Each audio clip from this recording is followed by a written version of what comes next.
welcome to Hare the Rabbit podcast. We explore everything that is rabbit. We look at different rabbit breeds, history, superstition, pop culture, news, and more. I would like to thank you for joining me today, your host, Jeff Hittinger. I'm not an expert, I'm just curious about learning more about rabbits, just like you. Today, we're going to discuss the cinnamon rabbit. When I first encountered this breed, I pictured a rabbit that was spicy. Well, by that I mean that the fur was spicy. Cinnamon colored. Its russet color fur characterizes the breed, gives the rabbit its cinnamon title. This is the cinnamon spice and everything nice breed. We're going to cover the history of the cinnamon rabbit. Most of the history I picked from an article that was from Rabbits magazine, April 1979, and reprinted from the CRBA Official Guide Book, 1987, titled The Cinnamon Rabbit Won This Family's Affection. In the article, which was originally in the Wisconsin Rabbit Breeders Association newsletter, Ellis Hausman related the evolution of the cinnamon rabbit. In the springtime of 1962, my mother-in-law gave each of our two children a young chinchilla doe. About all I knew about rabbits then was that they had long ears and 4 feet and ate hay. A New Zealand white buck was the next addition to the Hausman Rabbitry, which is located in Missoula, Montana. Soon there was a litter of chinchilla New Zealand crossbred bunnies. Hausman knew the crossbreed rabbit should be butchered, but his daughter Belle convinced him to let her keep one buck as a pet. Belle and her brother Fred became interested in raising meat rabbits. Hausman said he had no objection as long as the rabbits paid their way. The kids became active in 4-H and used the rabbits as their project. They consistently made more money on their rabbits than most kids were making on beef and swine projects. Occasionally, people with unwanted rabbits would contact the Hausmans, and so they soon acquired a checkered giant Californian crossbred doe. The first cinnamons appear. This doe and the chinchilla New Zealand buck were mated. Every litter they produced had at least one cinnamon or rust-colored rabbit. By this time, Hausman was firm in his resolve not to let the children keep any more crossbred rabbits. He insisted they were to be used for meat. Our goal is to get rid of the crossbred rabbits and get into purebred show animals, he told them. One day, the crossbred mating produced a cinnamon-colored doe and a buck in the same litter. Young Fred dearly wanted to keep the two rabbits.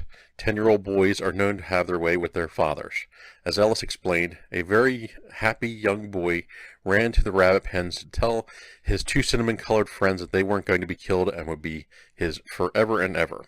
The poor rabbits probably never did figure out what the tear-stained face and sparkling eyes were all about. Ellis Hausman believed that only purebred rabbits should be kept for show, but he reluctantly allowed his children to keep the pair of russet-colored bunnies from the checkered giant's last litter. The children mated this pair together, and the first litter those two cinnamons produced was 70% cinnamon-colored.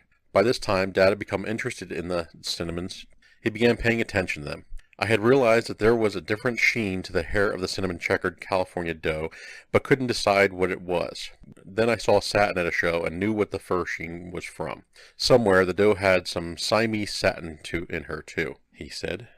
Ellis noticed this new color and the fur's excellent sheen, and he proceeded to present the rabbits to J. Cyril Lowett, Oregon American Rabbit Breeders Association judge and board member at the time.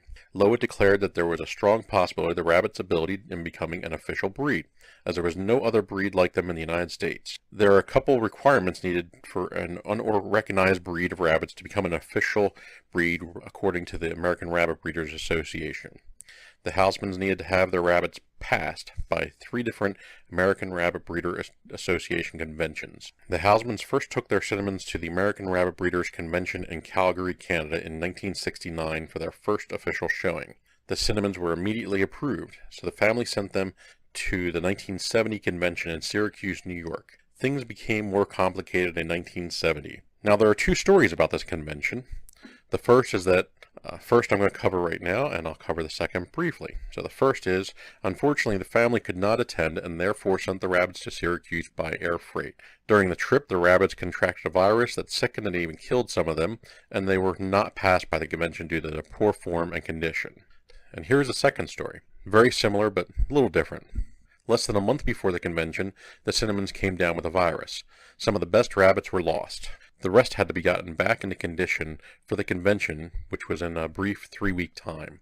On top of that, the family was not able to attend the convention that year, so the rabbits had to undergo the stress of being shipped by air freight. The cinnamons were showed at the convention, but were not at their best, and they were not passed by the convention due to their poor form and condition. Hausman said he learned from the experience. He now divides his show rabbits into two groups and keeps them in separate locations. So this sounds like an important lesson for all of those that show their rabbits. Back to the interview.